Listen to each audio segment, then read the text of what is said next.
Uh, last time, Sister Andrea had asked me had made a request to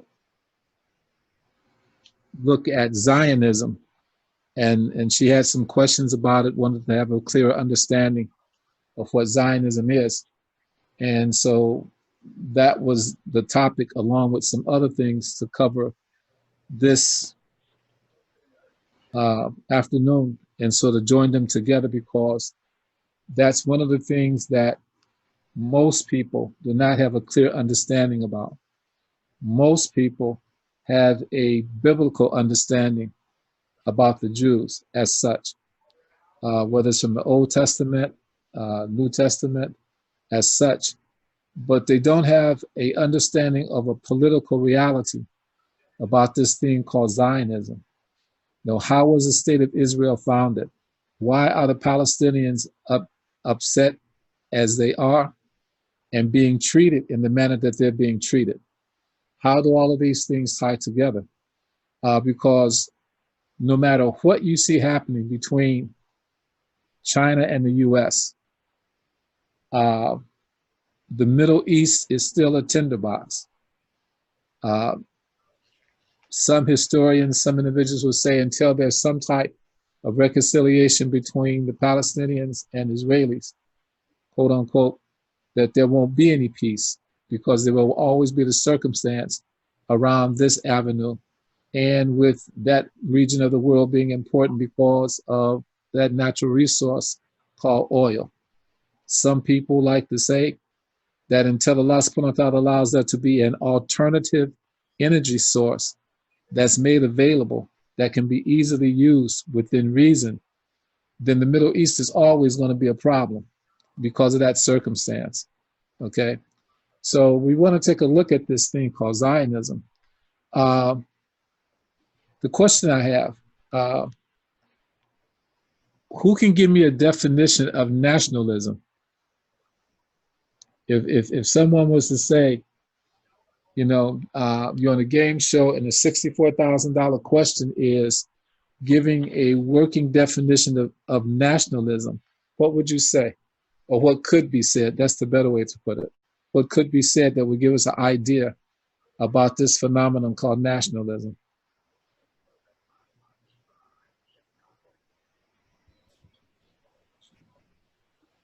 Anyone? I think someone is from the, you know, you support the nation you're from. You identify with the nation you're from. Okay.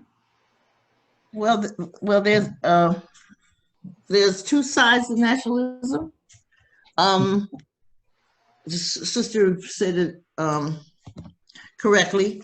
The nation that you identify with, and the ideas and values supported that you support based on being a part of that nation. And then there's extreme nationalism, where you identify a certain group of people with that nation and only those people. It's like when Trump says, let's make America great again. He's referring to, he's a nationalist, an extreme nationalist. Another word for that would be jingoism. You know, it's aggressive nationalism, you know, whereby you don't see other people as part of the nation. Okay. How would, before we go on, how would, and this may be in a circumstance that most people aren't aware of, but let's say, what's the difference between nationalism and nativism? Well, nativism is those who are born, supposedly born within that nation. Right. Natural birth, yeah, born in that nation. Okay. So, from an Islamic standpoint, one of the things that has been taught in terms of Sunni Islam is that nationalism in and of itself is a antithesis as far as Islam is concerned in certain aspects. because when you use in Islam, you use the word ummah. The word ummah is used to refer to the Islamic nation. Ummah and the word for mother, both come from the same verb. And political commentators in Islam that wrote about that, like the Muslim ummah, referred to it as saying that the relationships between the individuals of the ummah should be as if they were from the same mother. Okay, in that certain circumstance, that's the theoretical construct to be reached. In reality, it hasn't been, okay, for any number of reasons. And at a different time, we can take that apart and take a look at it. But Zionism is a type of nationalism. It's an extreme nationalism, okay? And it centers around the aspect of the experience of the Jewish people. And we need to be clear about how many types of Jews there are in terms of, and it's not a nationality, how many types of individuals there are who call themselves Jews in terms of practicing their interpretation of Judaic religion. Okay, so you have, in reference to individuals claiming to practice Judaism or calling themselves Jews, born and raised in the Middle East, are referred to as Sephardic Jews. As Sephardic Jews. Those Jews born and raised in Europe, whether Western or Eastern, and may have migrated or immigrated to Israel, are called Ashkenazis. And these terms aren't terms from outside of their experience. This is how they view each other. And then you have a third classification, Mizrahi. Mizrahi, M-I-Z-R-A-H-I. M-I-Z-R-A-H-I. Mizrahi refers to Jews who are not Caucasian. Like, for example, individuals from Egypt who consider themselves to be Jewish and practicing Judaic religion. Some other Sephardic Jews born and raised in the Middle East, okay? And this has an important point when we get further on into the discussion. So this aspect of Zionism, there are, even in the 18th century, there in Palestine, as it was called, you have an organization called the Lovers of Zion. And these individuals were after doing one thing, establishing as they called it, a Jewish homeland in Palestine. Biblically, they looked at Palestine as being theirs, going back to the time that it was promised to them, as they said, by Jehovah. And so they never relinquished that idea that no matter who was there, who controlled it, it was theirs. It had been promised to them. It was a birthright, so to speak. So, of course, Muslims controlled the Middle East. Palestine was under the banner of Islam from its capture by the Muslims in the 7th century up until the time that World War I is over with, and the Ottoman Empire, who has decided to fight on the side of Germany, and the war is lost, and they lose control of it. Okay, and they lose control of it. But we're going to jump ahead a little bit, a few centuries, so stay with me. Year is 1897. 1897. I want someone to look up this individual, if you have your phones available or so. Theodore Herzl. Oh, Herzl, yeah. Theodore Herzl. Look him up. Father of Zionism.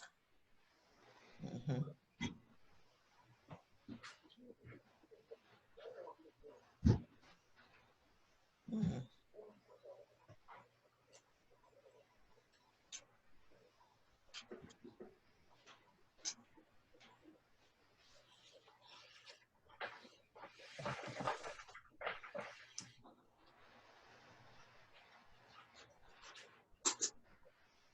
Oh, come on.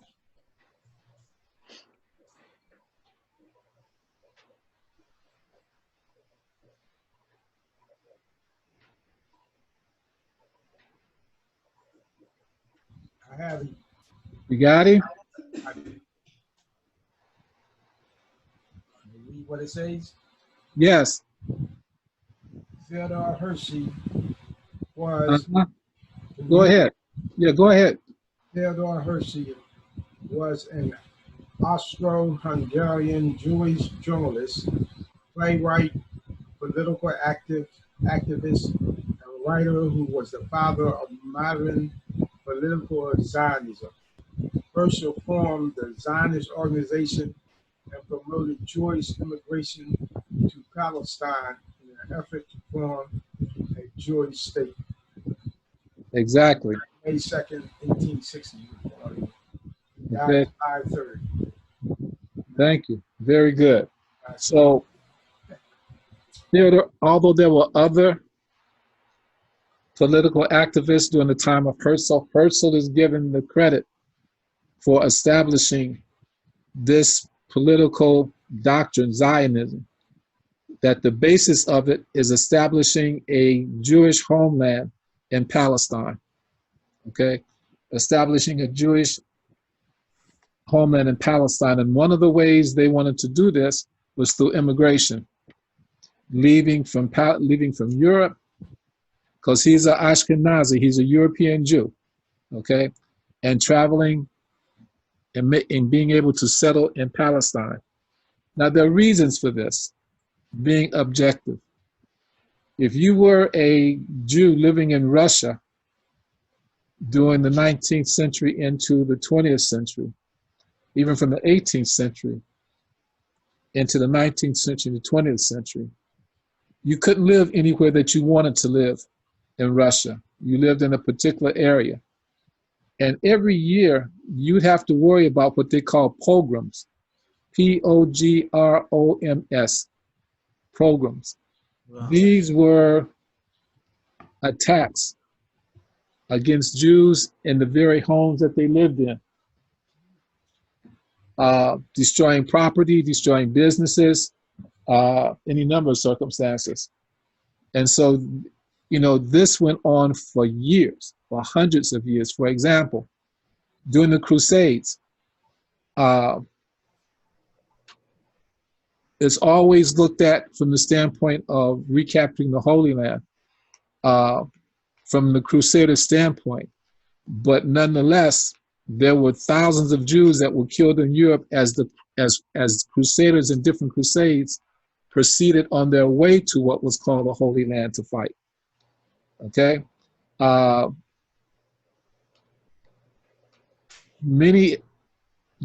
Catholic Church took a strong stand against Jews, referred to them as the killers of Christ, and this was part of the religious hatred that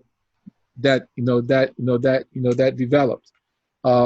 Besides other things, so there were conditions, physical conditions, in different parts of the world, but especially in Europe, Eastern Europe, some areas of Western Europe, that put this into the forefront of the Jewish mind, okay, to have a homeland. And for any number of places that they could look at having a homeland, Palestine was the place that they wanted, because as far as they were concerned, God himself, or Jehovah himself, had gifted it to the Hebrews, i.e. their ancestors, okay? And so this is one of the things that they looked at. And so in 1897, Herzl forms the Jewish Zionist organization. It has many different parts. It will become known as the World Zionist Organization in time. But it's always about the very thing that they want to do. And this is to establish a homeland in Palestine. and they're very persistent. I mean, it's not an easy thing to do, but they're extremely persistent. Those who adhere to Zionism are committed to being involved in this idea of a Jewish homeland. They don't give it up. But one of the things to keep in mind here, this is a very important point.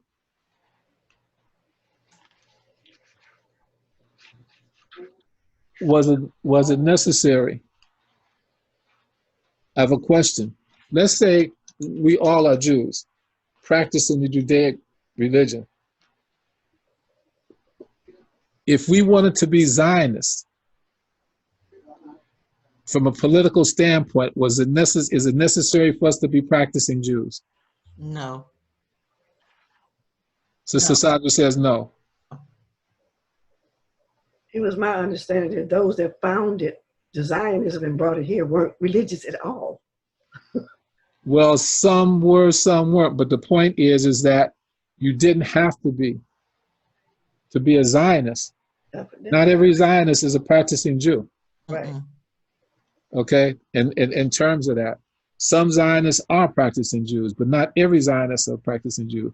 And this is a very important point to understand, because there is a dichotomy that exists intra those individuals who call them Jews that is very serious. So, for example, you have what they call Jewish houses, different, I don't want to call them sects, but Jewish houses. For example, in New York, you have a group called the Levi Butchers, okay?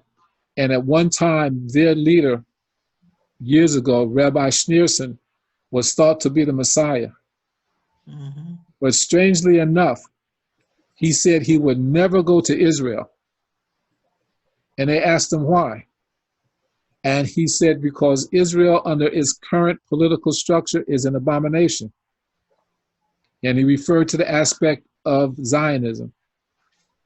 And he even went further to make another statement. He said, as long as Israel exists under its construct as a Zionist state, the won't return. Okay, so this is the kind of the dichotomy that exists. Years ago, watching 2020, and it was a program about Israel, this person, a young woman who was an architect, she was talking about these people who she despised, who she had no use for. And being that it was in Tel Aviv where the program was interview was taking place, you would have readily assumed that she was talking about Arabs or Arab/Muslims. And so when the interviewer from ABC asked her who she was talking about, she said, oh, Orthodox Jews. And he said, but you're Jewish. She said, but I'm not Orthodox Jewish. And she said, I have a problem with Hasidic Jews and what they're trying to impose.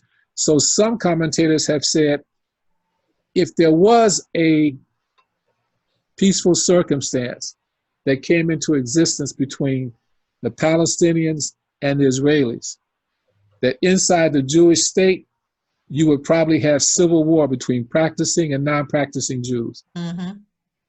Okay, that's how deep the divide is and how, things are seen. So this is one of the important things that we have to keep in mind here, okay? But for those who committed to the Zionist platform with the objective of establishing a state, a homeland for the Jews, it being in Palestine, okay, they don't lose sight of that. And from different places, they are able to raise money. They establish agencies within Palestine itself to purchase land. And we'll talk about that in a little bit more detail. And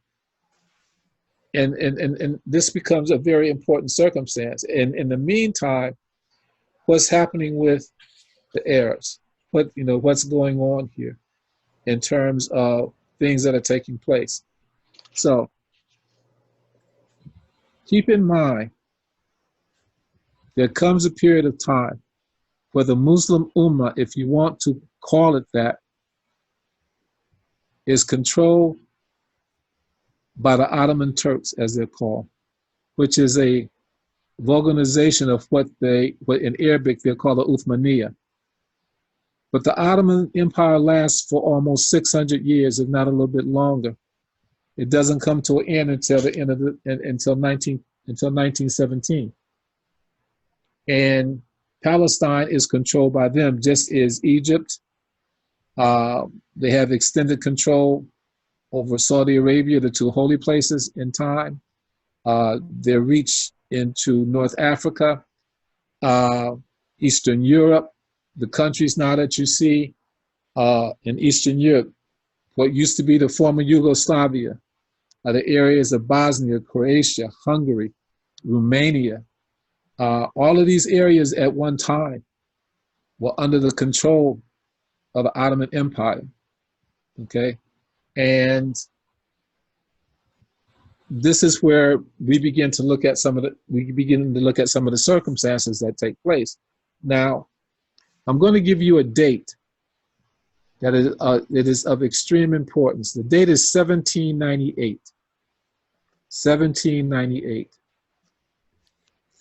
1798 is considered by many historians to be the start of what they call a history of the modern Middle East. And I'm going to tie this together for you to see what I'm talking about.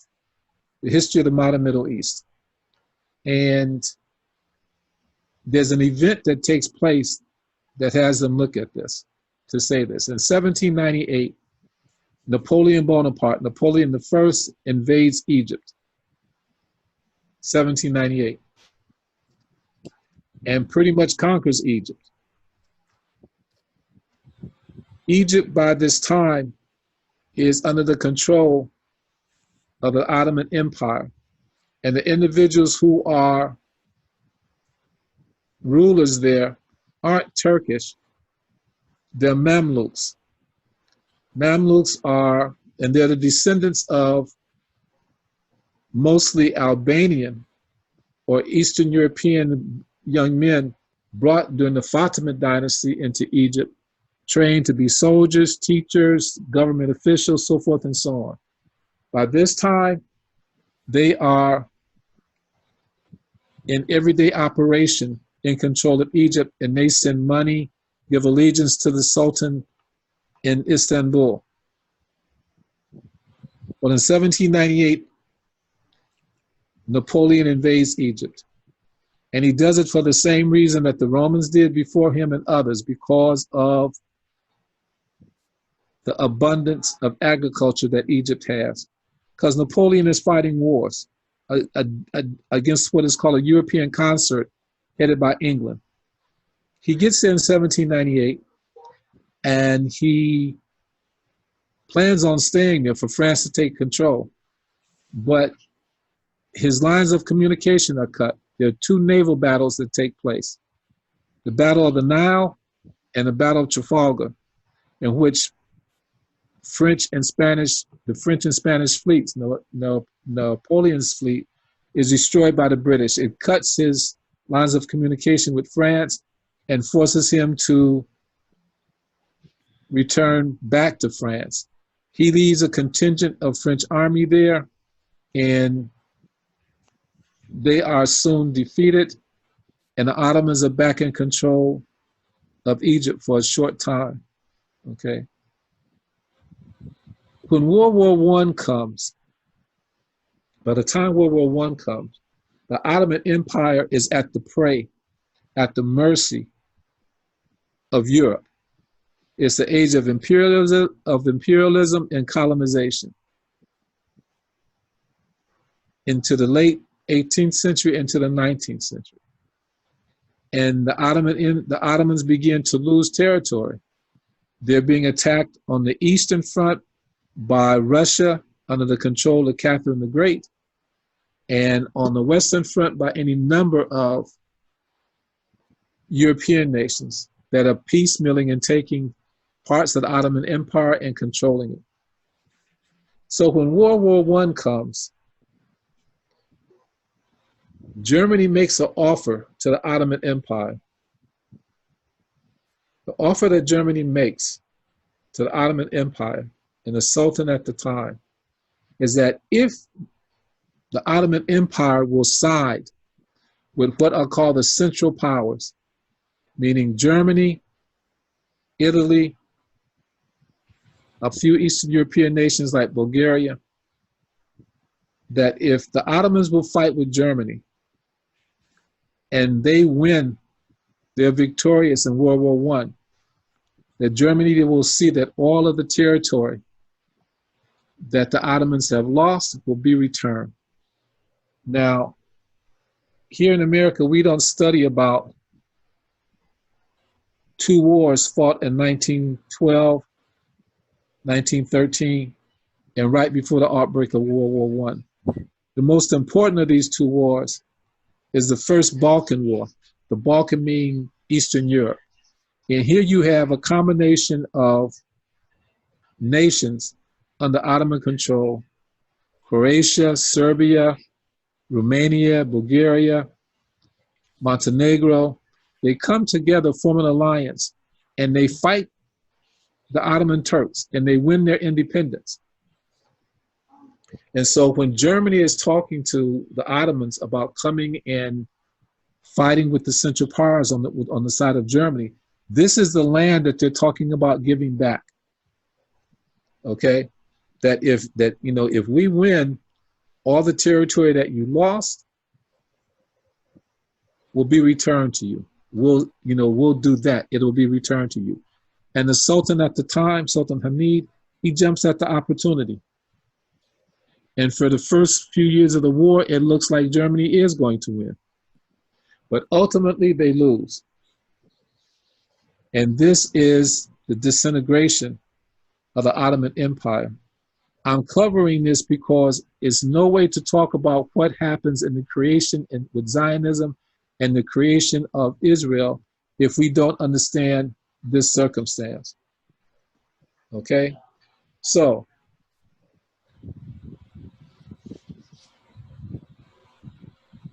the Ottomans are on the losing side.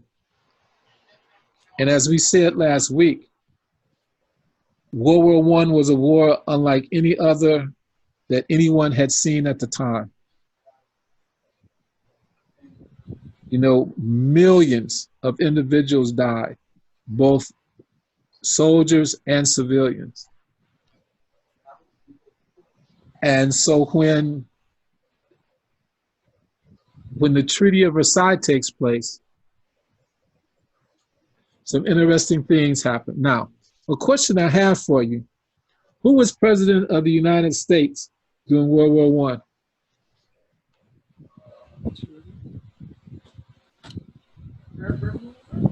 Wilson. Okay, give me his full name. Woodrow. Okay. Okay. Woodrow Wilson is president of the United States. Okay. Now, America has fought in World War I. They got in late, 1917. Okay. But is Wilson an active participant at the Treaty of Versailles? This is where the conditions are set and discussed about what's going to happen to Germany, Germany's allies that fought with it, including the Ottoman Empire. Is America an active participant at the Treaty of Versailles? No. Why not, Sister Sandra? Well, Wilson had his own take on what should happen to Germany. And they were really, a lot of nations were in opposition to Wilson's ideologies anyway. I mean, in reference to war and Germany. Mm-hmm. So he did not take part. He was not, I don't even think he was invited, was he? He was invited, but there's a, he went. But what happened, America would have been involved actively in setting the conditions of the Treaty of Versailles, except for one thing that happened that is of extreme importance. The Treaty of Versailles was not ratified by the Senate. Exactly, yes. Okay, it wasn't ratified by the Senate. So that pretty much meant that Wilson had no say. He could talk to people behind the scenes, but as far as officially being involved in the circumstances concerning the Treaty of Versailles, he had no say because the Senate, under the leadership of Henry Cabot Lodge, didn't ratify the treaty. And some say the treaty wasn't ratified, that Lodge worked to not ratify the treaty because he wasn't invited as part of the delegation to go to Paris, to go to Versailles, to be involved and witness what was happening with the treaty. So in light of that, he didn't like Wilson to begin with. He was a Republican. Wilson was a Democrat. He garnered enough votes of senators at the time for the treaty not to be ratified. Mm-hmm. So the only thing that Wilson could do at Versailles was to be an observer. Mm-hmm. Okay? So the important aspect about the Treaty of Versailles for what we're talking about today is this. The Ottoman Empire is divided up. And in the division that took place, there's no attention paid to, in the changing of borders, the different types of people, cultures, religious practices, whatever, are going to be thrown together. What governs Versailles is that to the victor goes the spoils. Yep. England, Spain to a certain extent, Italy changes sides in the course of the war to fight on the side of allies, France, okay. Russia is a non-entity because of the Russian Revolution in 1915. There's going to be a horrendous civil war in Russia that will see, quote unquote, the Bolsheviks, i.e. communists, come to power. So they're not involved. And so the idea here is break up the Ottoman Empire. And they do. So Britain, for our purposes, Britain is given Iraq, what is present-day Iraq, and Palestine as mandates. Another word for colonies under British control. France is given control of Syria, and there's a new country created, Lebanon, which France also gets control of. In Palestine, some 15 to 20,000 Palestinians go to bed one night, being in East Palestine and being thinking themselves Palestinian, and they wake up in the morning to read their newspapers to find out that they are now part of something called Transjordan, and with an established king, so forth and so on. Later, the trans in front of Jordan will be dropped, and you have the current state of Jordan, the same Jordan that we see and know now. Okay, is created out of East Palestine. So this doesn't affect the Zionists, the Jewish agencies at all. They're still focusing on the same thing, but it does give them an opportunity to push their program. So when I talk about a mention, as Sister Sandra did, like this aspect of extreme nationalism, this is what Zionism is, because of two particular stances that they take. One, they are willing, they put a plank, they're saying that they will establish a Jewish homeland in Palestine by any means necessary. By any means necessary. And this is something that they stick to. This is expressed in some of the literature that you read. When they talk about Palestine, they completely marginalize the Palestinians. Mm-hmm. What is said is people for a land that is a land without people. People for a land that is for a land that is without people. So the Palestinians are completely marginalized as far as Zionism is concerned. In one sense, several senses, they're not entities. Okay? Now, England's position in this circumstance is they don't want to allow Jewish immigration to Palestine. They understand that's going to be a problem. But they begin to allow, little by little, Jewish immigration into Palestine.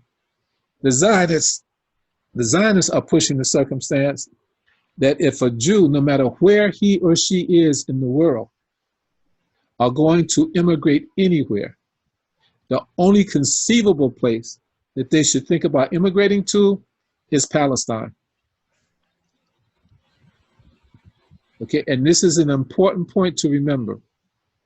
That's their platform.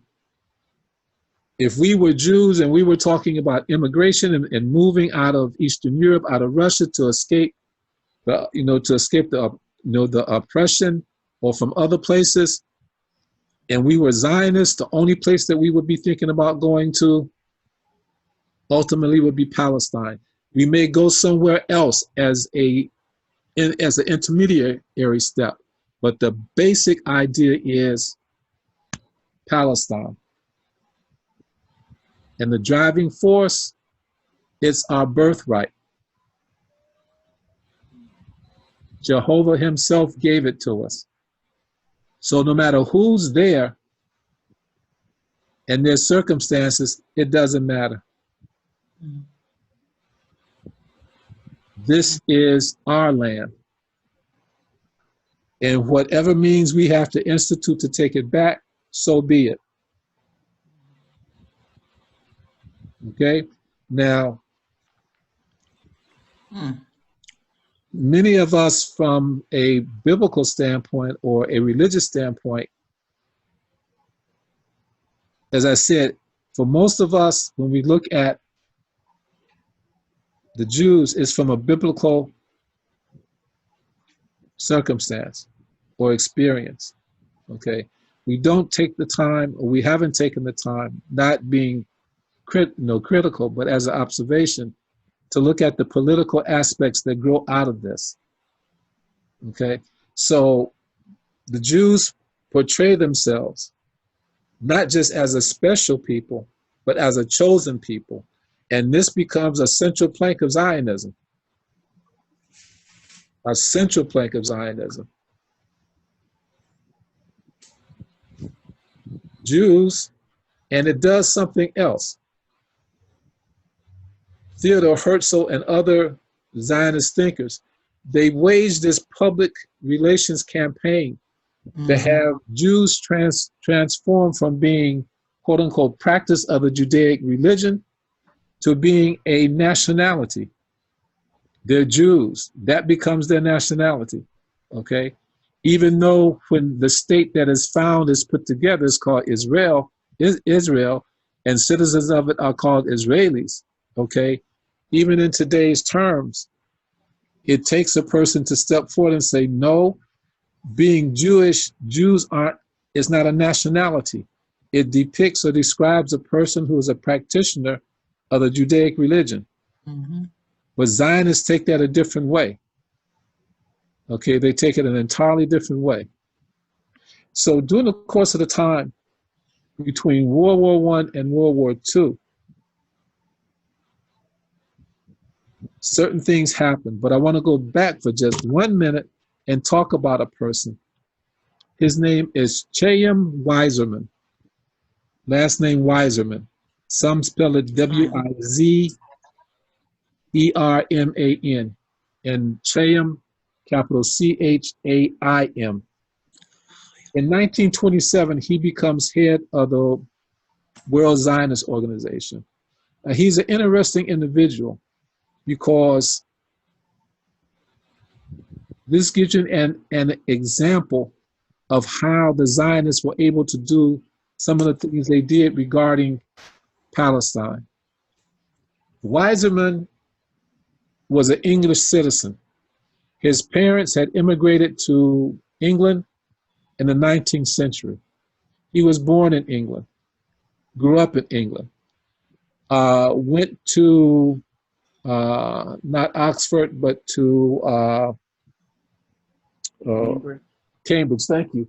Okay, he went to Cambridge and got a PhD ultimately in chemistry. And so when World War I breaks out, he's working as in the English defense industry, okay? And he accomplishes some things. One of the things that he accomplishes is the development of what we would call, in technical terms, they call it cordite. What we would call it would be gunpowder or a propellant. And the propellant that he developed added distance to the big guns that England was using on the Western Front. And he worked in a few other areas and had great success. So at the end of the war, he's knighted. He goes from being Professor Che and Wiseman to being Sir Che and Wiseman. And he's asked by the British Foreign Minister at the time, is there anything else that England could do to show its gratitude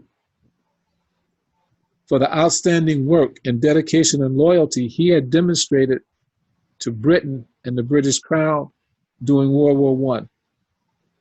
And what do you think he said? Mm-hmm. He said, yes. And they asked him what? He said, please allow immigration by European Jews into Palestine. This was his request. He didn't ask for anything else. Okay?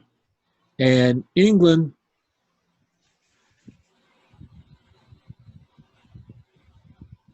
Winston Churchill is not prime minister yet. He's becomes Lord of the Admiralty. He becomes a member of parliament, and he fights against it. But little by little, Jews are allowed to, Ashkenazi Jews, European Jews, and from elsewhere are allowed to immigrate into Palestine. And they do certain things. They buy land. Okay, remember they've said, they're going there, they marginalize the Palestinians. This is an essential aspect of Zionism, okay, that, as far as they're concerned, there's no people there. This is a land that has no people, and they're going to provide people. Now, the other aspect to remember here is, how many of you have heard this word goyim, spelled G-O-Y-I-M? Okay, can somebody give me a definition for it? Give us a definition. Anyone is not Jewish.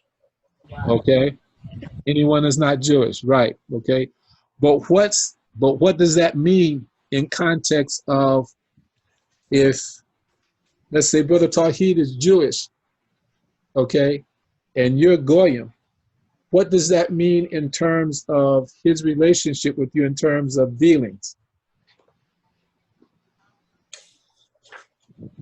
I think the Goyams are treated like animals. Yeah, exactly. Yeah. Okay. Exactly. Okay.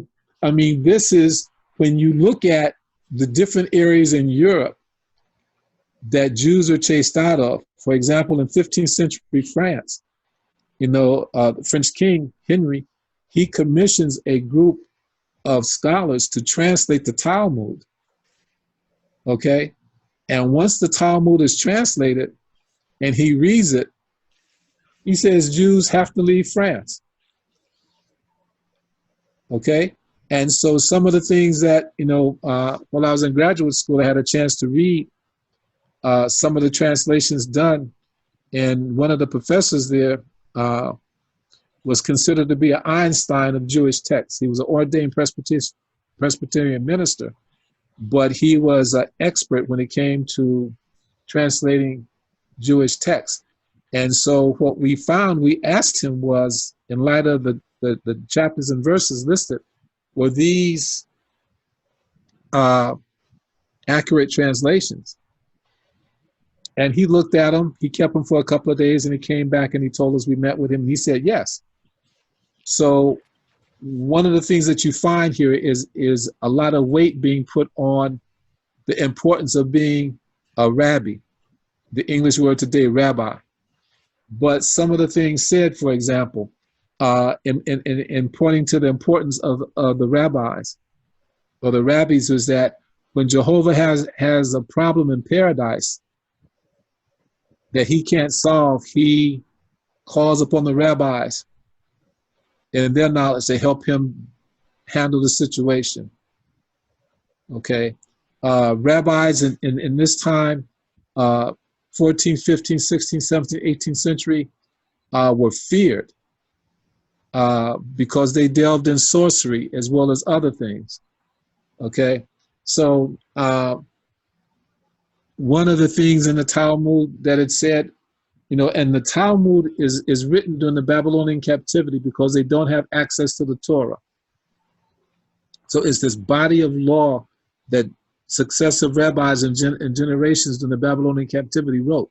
But one of the things that they write in there is that, you know, if the Goyim, if the non-Jews ever found out what we really say and think about them, they will kill us outright.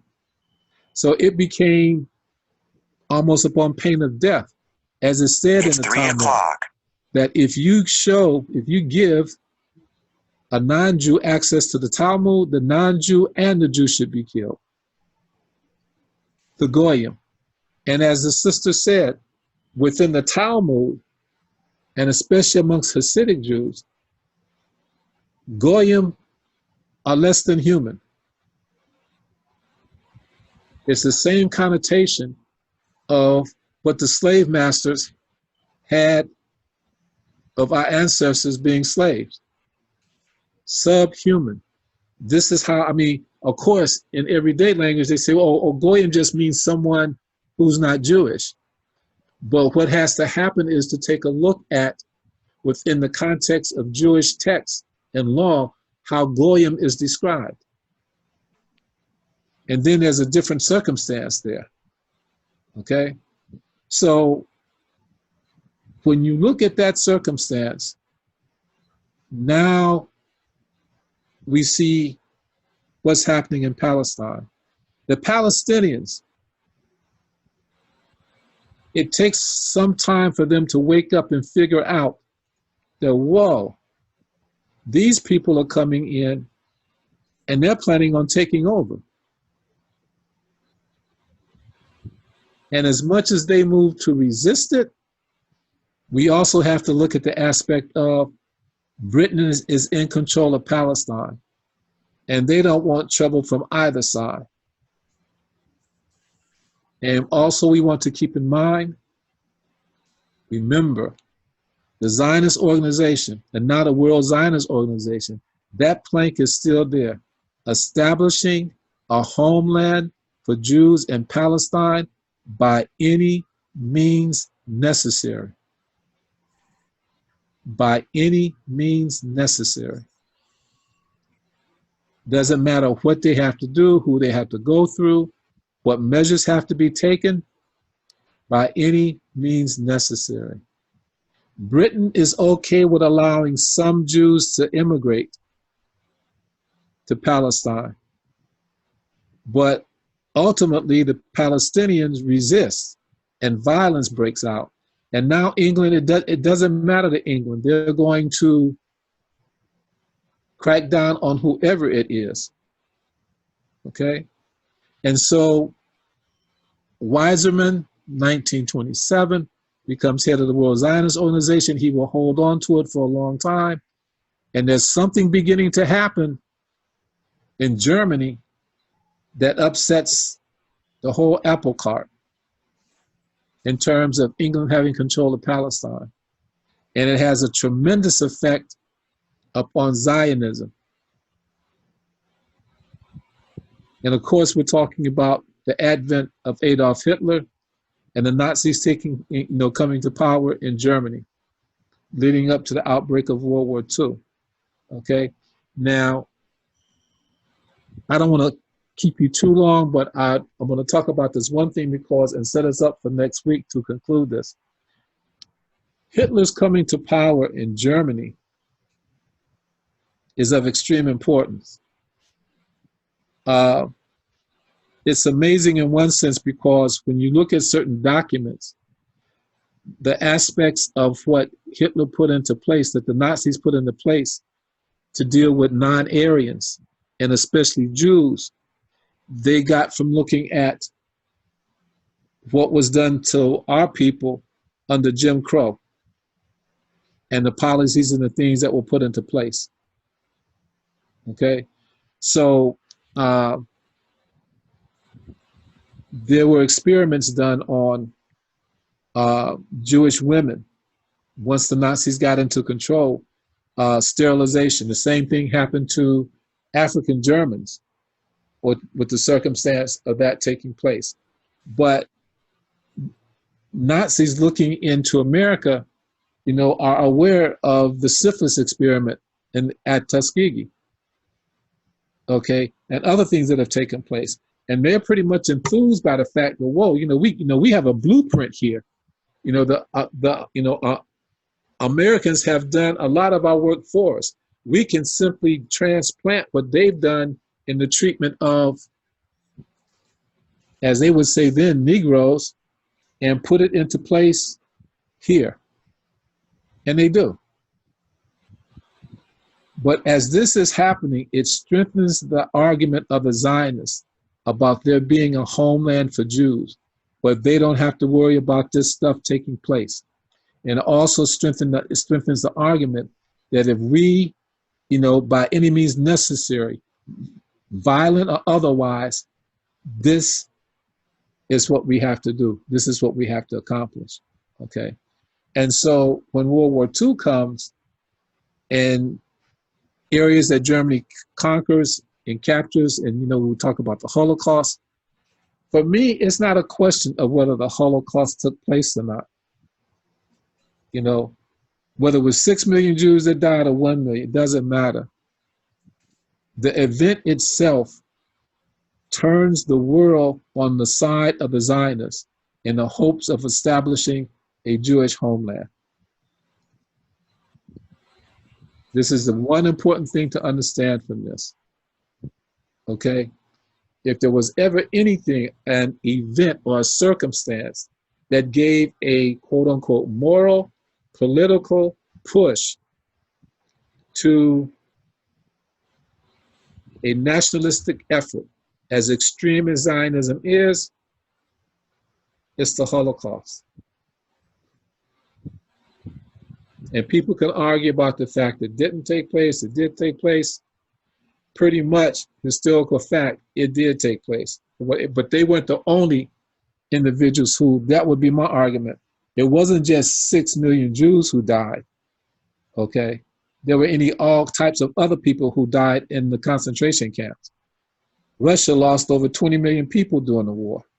And a lot of them that were killed at the hands of, SS death squads and things of this nature. But one thing that it does do, post the war, it gives Zionism a voice that it hasn't had before, okay? A voice that it hasn't had before.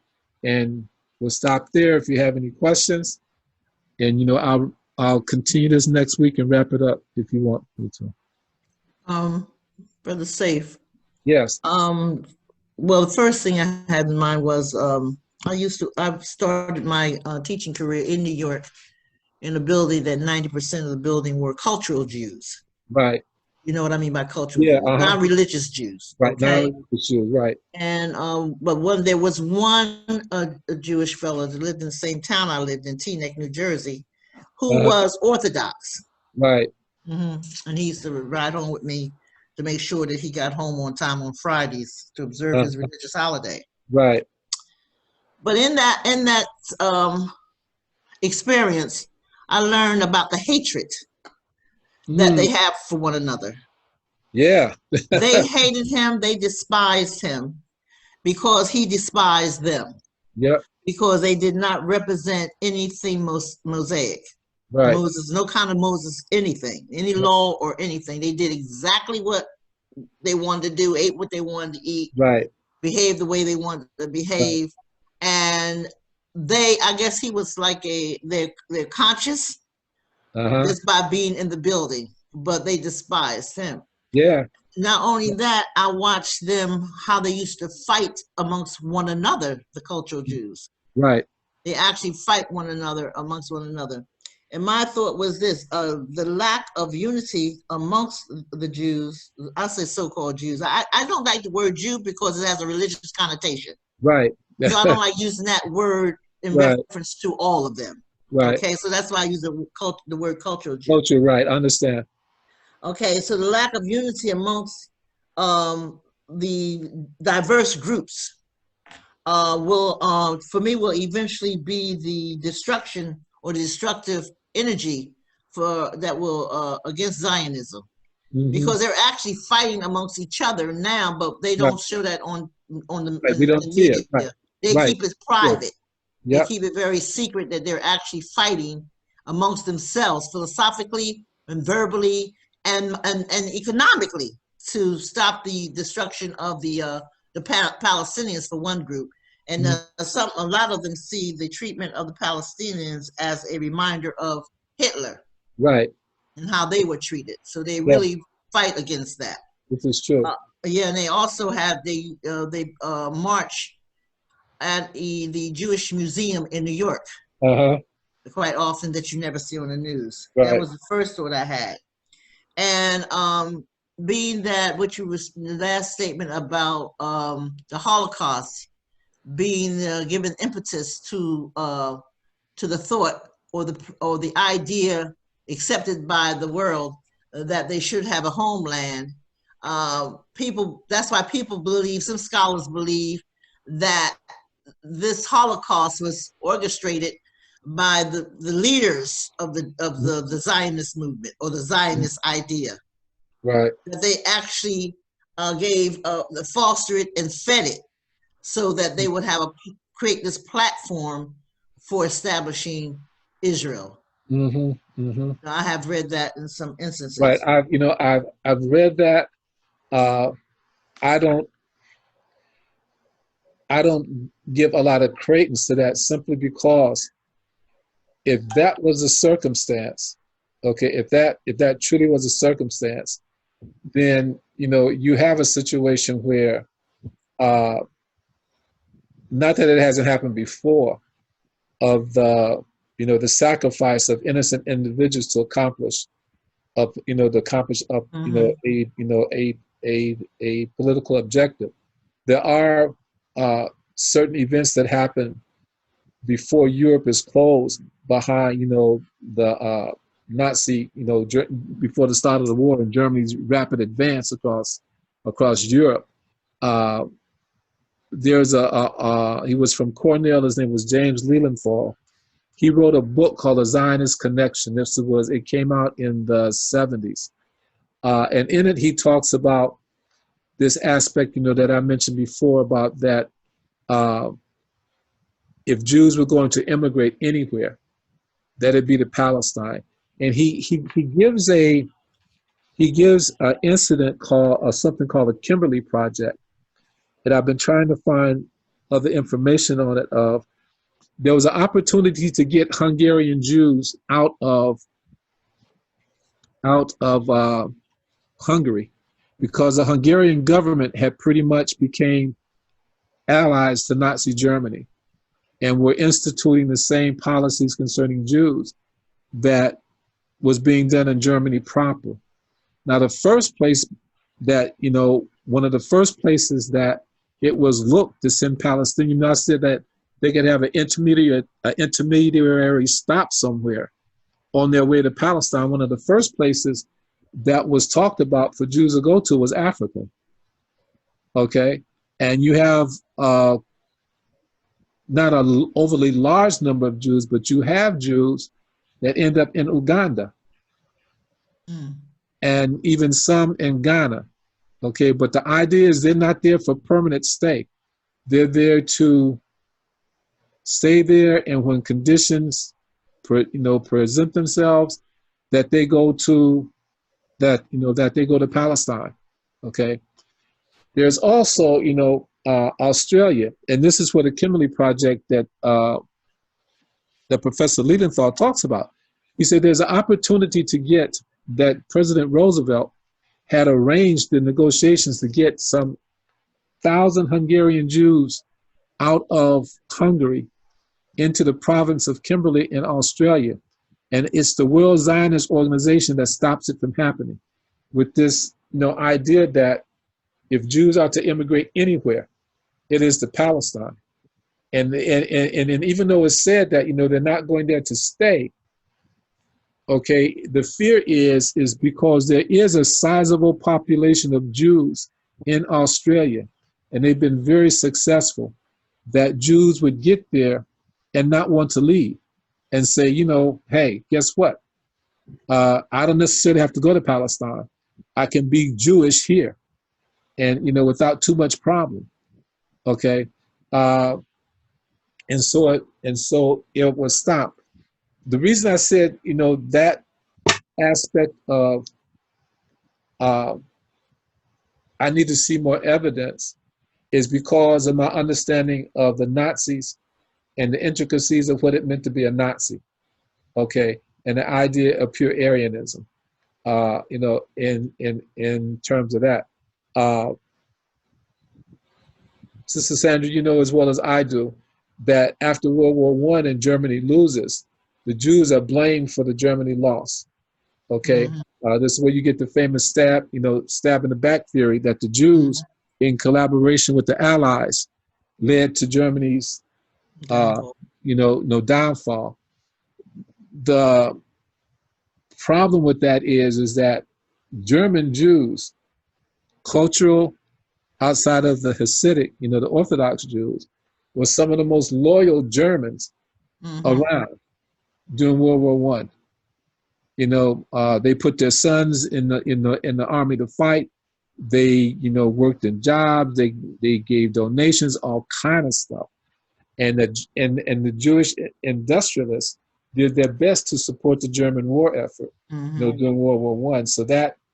And and then you get the protocols of the Elders of Zion, pretty much shown that that was bogus, but nonetheless, bogus or not, it turned in certain areas, Germany in particular, and then Hitler coming to power, the idea that everything wrong in Germany could be laid at the feet of Jews, whether they were practicing or not. In terms of that, and the aspect about Aryanism, like I said, my concern to a certain extent is that in the light of all this public attention being put about the Holocaust, it doesn't allow for attention to be paid for the other individuals in Germany who suffered, like African Germans. Okay, there was a sizable amount of them in Germany, had been there like sometime 2 to 3 generations, and things that took place, so, but what it does do for our purposes, it pushes, this aspect and as Sister Sandra said, of people looking at the Jewish condition and saying that they should have a homeland. Now, one of the things to remember here is that in time, American Jews will exert a tremendous amount of influence in the World Zionist Organization because of their wealth.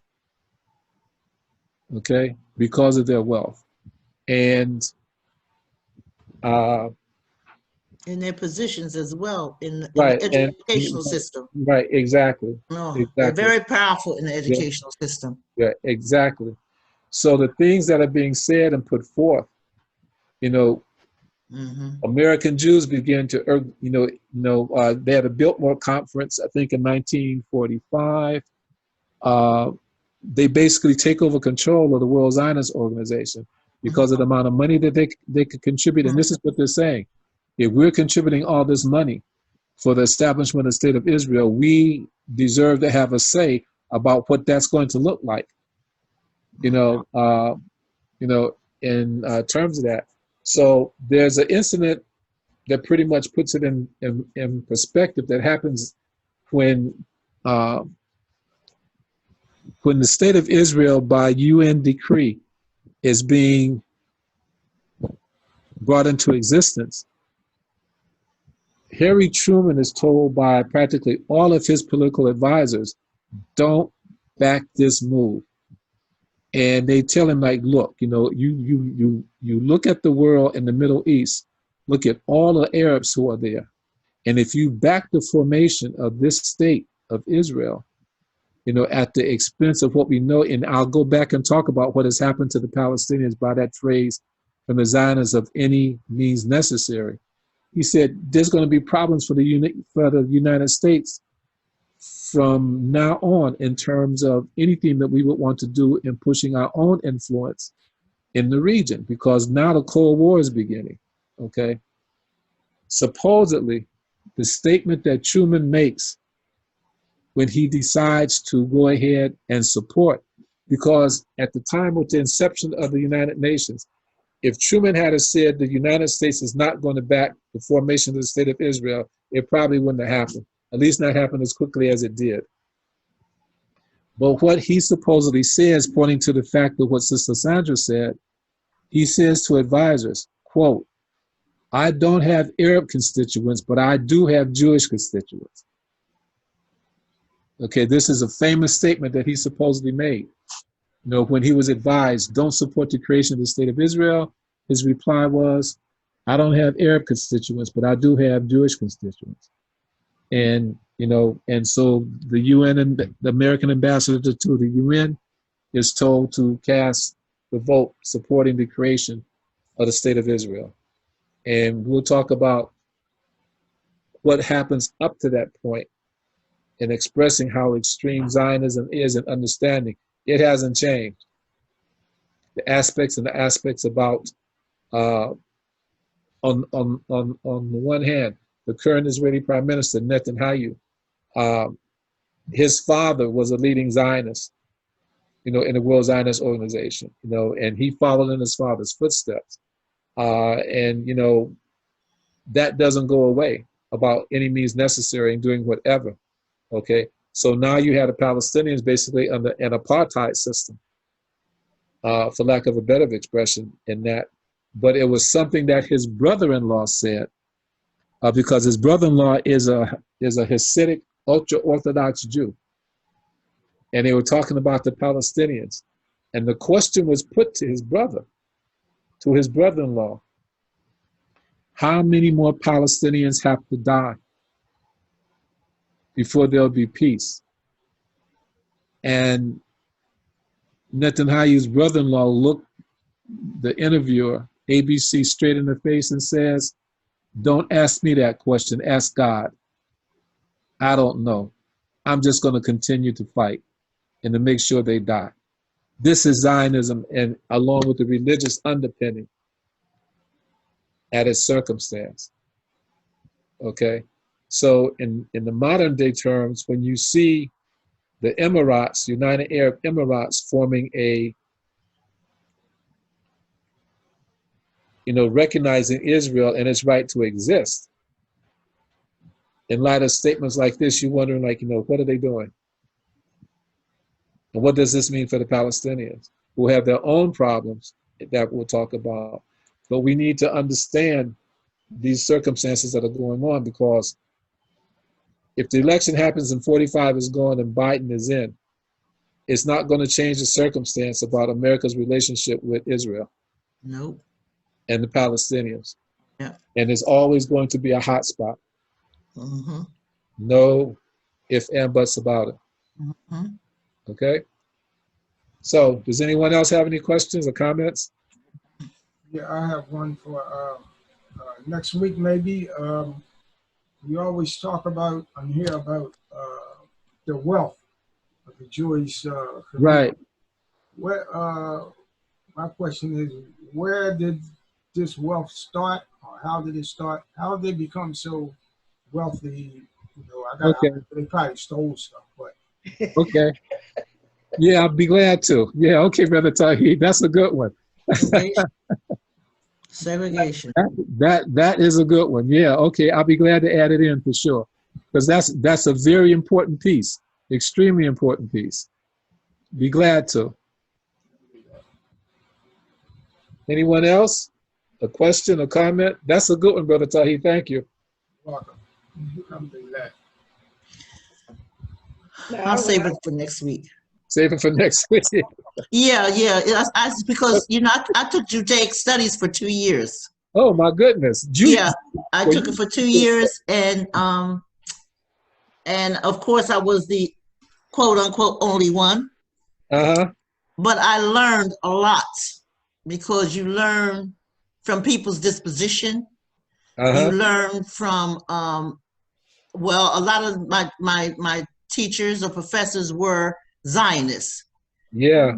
Well, they actually left their assignment and would go away for a month or two to take care of their affairs in Israel, what they had to do, what they were, what their, what you call it, assignment was, okay? And then I observed how they prepare young people, their people, to accept the leadership, okay? Because every week they would show these films, and these young kids would be just crying all over the place, you know, of the Holocaust, with bodies on top of bodies, and how they actually programmed them continuously and condition them for their place in this movement. So by the time they graduated from undergrad school, they were ready. They were open. They were on the defense. We're ready to take up this role, you know. So it was quite interesting. It was quite interesting from the higher educational level.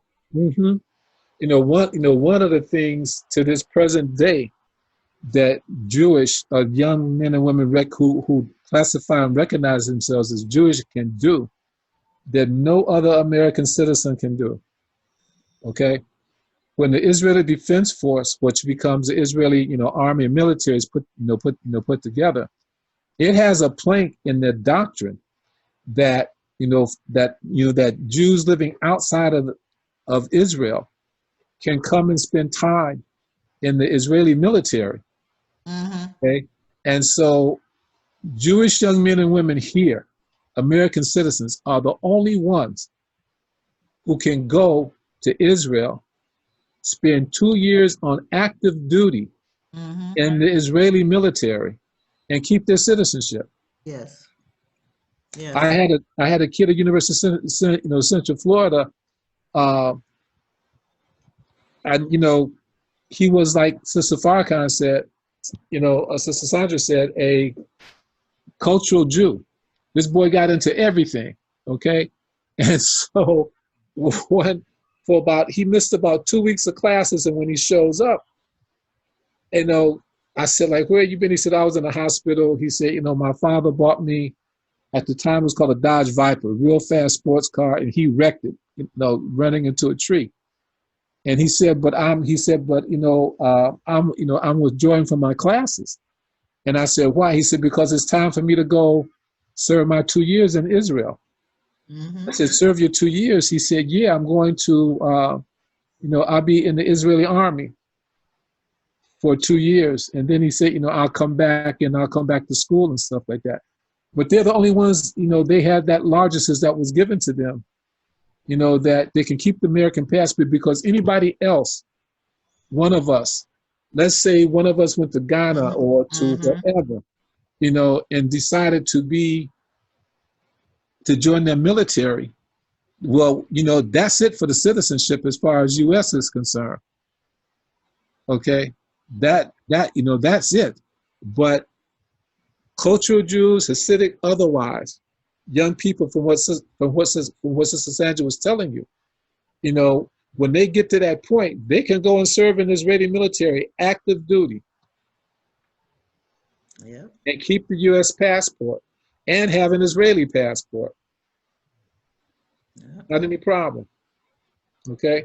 So along with what Brother Tawheed asked about, these are some other things that we can look at, you know, coming up into the point in that now, because I want to cover in light of that in terms of what Sister Sandra talked about, what happens, you know, what happens to, why did the Palestinians leave Palestine in droves? What happened, okay, that ended up with them prior to the original founding of the state of Israel, leaving Palestine in droves? What was going on, okay, and what was taking place? And there's some interesting connections there, and especially with what Brother Tawheed asked, looking at the amount of wealth that they were able to amass and how they went about doing it in that sense. Okay. So I'll look for the next week, inshallah. Thank you. Inshallah. Shabbat, Shabbat. Y'all enjoy your week, guys. All right. Okay. Glad to